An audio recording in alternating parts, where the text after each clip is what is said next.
L'OIAC affirme que la Syrie a détruit tous les équipements de la production dans les établissements des armes chimiques.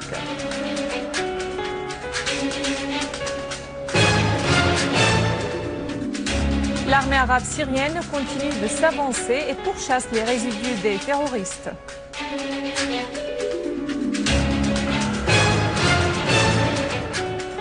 Découverte d'un tunnel de 300 mètres de longueur et de 5 mètres de profondeur reliant Arbin à Harasta.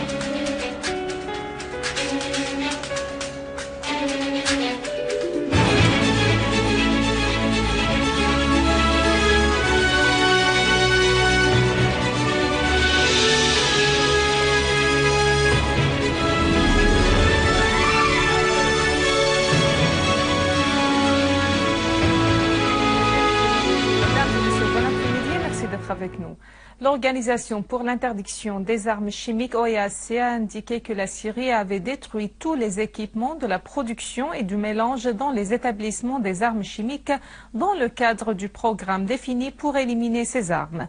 L'OIAC a indiqué dans un document dont une copie est parvenue à Reuters que ces équipes avaient vérifié 21 de 23 sites des armes chimiques dans les différentes régions en Syrie.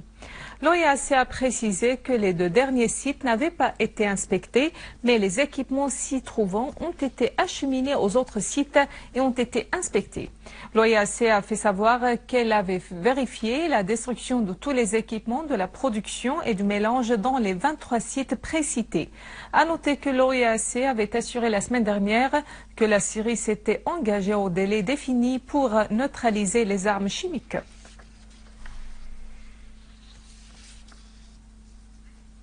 Le ministre iranien des Affaires étrangères Mohammad Jawad Zarif a indiqué dans une conférence de presse que l'Iran prendra part à la conférence de Genève 2 en cas de son invitation et contribuera au règlement pacifique de la crise en Syrie.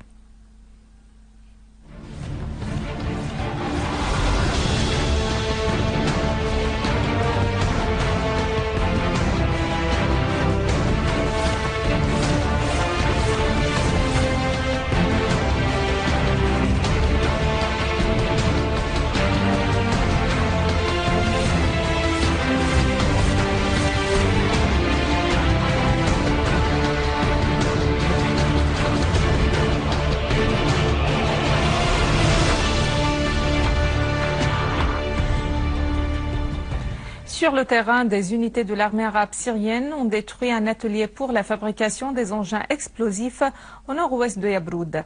Un entrepôt d'armes et de munitions a été également détruit dans les fermes ouest de Jairoud. Les unités de l'armée ont d'ailleurs liquidé des groupes de terroristes armés à l'est de Hosh Arab, à Nabek et au sud de l'usine de Sar à Adra dans la banlieue de Damas. Et dans le cadre de ces opérations persistantes dans la traque des terroristes, une unité de l'armée arabe syrienne a découvert un tunnel des terroristes de 300 mètres de longueur et de 5 mètres de profondeur s'étalant entre Arbin et Harasta dans la banlieue de Damas.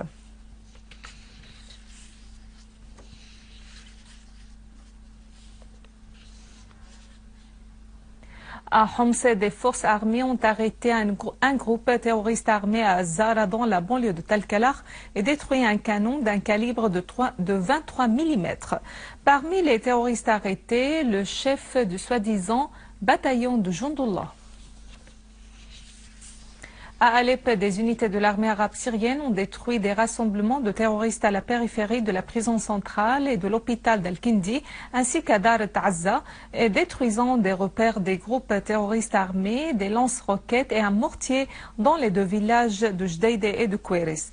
En outre, l'armée arabe syrienne a saisi un mortier d'un groupe terroriste armé qui s'abritait dans un immeuble à la périphérie du quartier de Cher Saïd, tuant nombre de ses éléments.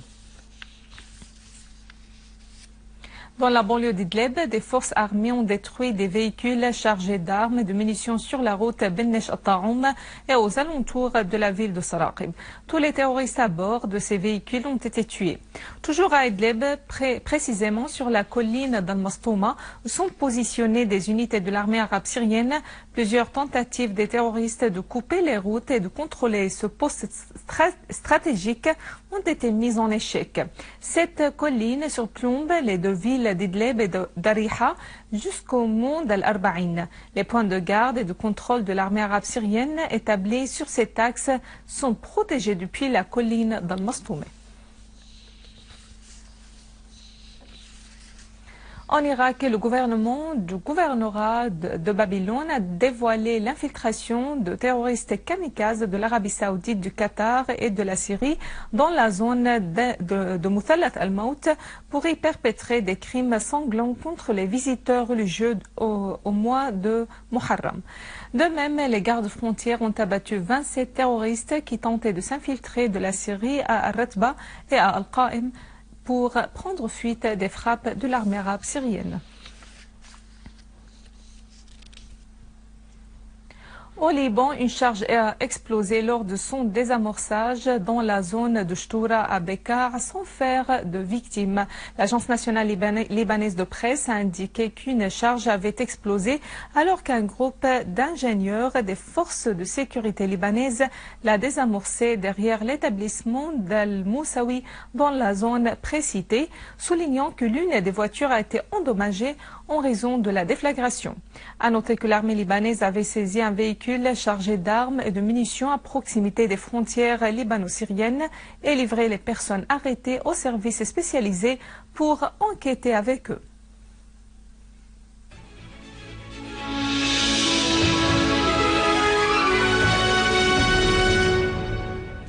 Une exposition estudiantine a été inaugurée à l'Institut technique et du génie mécanique électrique à l'Université de Damas. L'exposition présente des projets de fin d'études des étudiants distingués, ce qui contribue à la formation d'un noyau pour l'industrie électronique en Syrie. Le recteur de l'Université de Damas, Mohamed Amer Mardini, a souligné dans une allocution l'importance de cette exposition pour la promotion de l'esprit de création et d'innovation parmi les étudiants, notamment dans les instituts à caractère scientifique. Les étudiants participants ont espéré voir développer le niveau professionnel des instituts en les équipant des laboratoires et des appareils nécessaires, tout en appelant à la multiplication des opportunités de travail. Avant de clore ce journal, un rappel des principaux titres. L'OIAC affirme que la Syrie a détruit tous les équipements de la production dans les établissements des armes chimiques.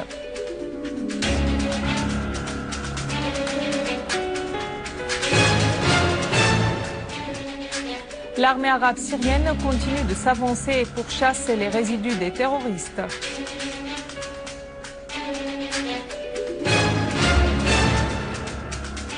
Découverte d'un tunnel de 300 mètres de longueur et de 5 mètres de profondeur reliant Arbin à Harasta.